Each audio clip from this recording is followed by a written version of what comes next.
For more on this issue, I want to welcome on author and columnist Tom Del Beccaro. So, Tom, when we look at the issue of what is exactly going on in Portland right now, I mean, it's been 84 days of unrest now. You and I have talked about this issue multiple times now at this point. We've talked about it several times on this show altogether. Yet, it was silent, not brought up at all at the Democratic convention so far, and something tells me they're not going to bring it up tonight either. What does this tell you about this issue and how Democrats perceive it?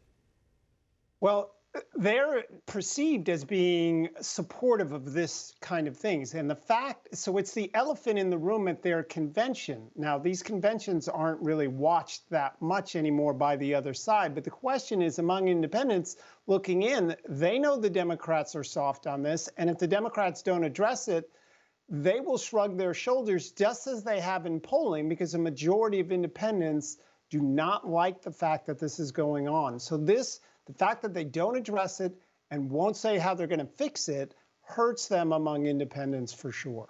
And I think you're right. And I think that's the reason why they're avoiding this issue altogether, because there is a divide when it comes to this. And we can see it by Joe Biden's own comments. Sometimes he'll say that he does not want to defund the police. And then other times he'll say that he does want to reallocate resources, his kind of way of reaching out to progressives. But this speaks to the divide in the party, that there is a more moderate, more establishment wing of the party and a more progressive, more radical wing of the party who actually have very different futures, believe it or not. I mean, they have two very different visions, and one that thinks that they can win with that vision, one that thinks that maybe it could be an obstacle in reaching out to the suburbs or things of that nature. So when we talk about the progressive takeover of the Democrat Party, do you think that that is going to be fought by the more establishment wing? You know, my next op-ed is about the myth of Democrat unity, and you're right. The strongest wing of the Democrat Party is the Bernie Sanders, Elizabeth Warren wing. And it controlled the primaries until they brokered Biden's comeback and trying to keep Bernie down. But it certainly controls the platform process. And Biden has moved significantly to the left. Usually after securing a nomination, a candidate goes to the center, not Joe Biden. He's gone far left.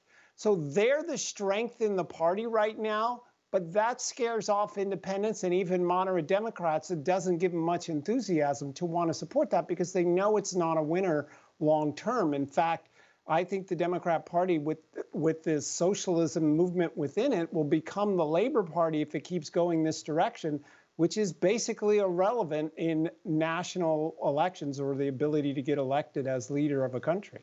I think that's a really interesting point, because some people like to think that America is maybe excluded from the rest of the world politics. But when you look over what's happening in Europe, for example, I mean, there is this populist type of movement taking place. And when we look back to the last parliamentary elections in the UK, you're exactly right. The Labour Party was essentially deemed by the UK people to be too far to the left. I mean, they were riddled with allegations of anti-Semitism, allegations that the party was moving too far away from the economic worker. And that is something that we're seeing a little bit similar here. I mean, we see that maybe 100%. Yeah. Go ahead. I think when they lose this election, and I think they will, the left wing of the party in America is going to say, Biden wasn't one of us all along. We never should have allowed this to happen. It's time for a new generation. They're not going to be chastened. They're going to say the reason we lost is because we weren't bold enough. And I already see some progressives making that argument right now. They're saying, here we are once again, just like 2016, we nominated a neoliberal in Joe Biden and not a progressive, an exciting candidate like Bernie Sanders. They feel like once again they're making that mistake. And the same way as in 2016, it was something like 20% of progressives who voted for Senator Bernie Sanders in the primary didn't come out and vote for Hillary Clinton. They either stayed home or even voted for President Trump. Do you think that this year we'll see something again? Because I already see a lot of progressives saying our votes are taken for granted. They want us to come out and vote, but they don't want to include us as part of the platform. Do you think that's the case?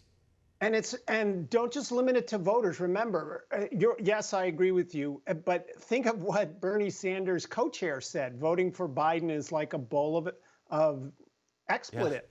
Yeah. So it's not like a hidden thing. Right. You have significant people in the movement saying this sort of thing. So I do think that hurts them, along with what we've already talked about, the no answer to the violence. Voters see that and see the chaos and say, okay, you're not being responsible. That doesn't work. No, I think you're exactly right. And I mean, the parallels are there. I mean, for example, when it was in the UK, some of the concerns were, as we were saying with the Labour Party, was some of the violence taking place in the streets of London, some of the more knife attacks that were going on, or the acid attacks, if you will, and saying that a lot of these progressives aren't even prosecuting those types of crimes. And we're seeing the same thing play out here in the streets as well. I mean, a lot of the prosecutors in these more liberal-run cities aren't even following through on actions against these protesters. Do you think that this is something that is going to be a bigger campaign issue than many people think when they go into November, assuming that coronavirus or the economy will be the top issues? Well, I think this violence issue is a big issue for President Trump because the Democrats have nowhere to go. They either alienate that left 30–40% of the party, or they alienate independents. They don't have a good answer. So yes, and it's a huge issue among Black Americans who over 60% do not support the Democrats on this issue. And of course, Kamala Harris celebrated the defunding of police in Los Angeles, in her own state, and that's known. So I think that's a big issue, and as well as the economy. And look, the Democrats blaming everything on Trump and then just wanting to raise taxes in response is not a winner either. I wrote at the Epoch Times, if you're for raising taxes, you lose in the television era, and that's been going on since Reagan. And their big tax increases, that's not going to help. Yeah, I mean, it's a fascinating topic, and I'm really interested to see that upcoming column that you're going to be writing, because it's one that I don't think is addressed enough. I mean, it's something that is kind of brushed over, skirted over, and the Democrats are the united party against President Trump, but that's just not necessarily the case. And I think that the more we shed light on it, the better we can understand not only the politicians, but the American electorate as well. But Tom Del Beccaro, I appreciate you coming on tonight and breaking down where we stand in this issue of police, protests, and the overall riots. Thank you.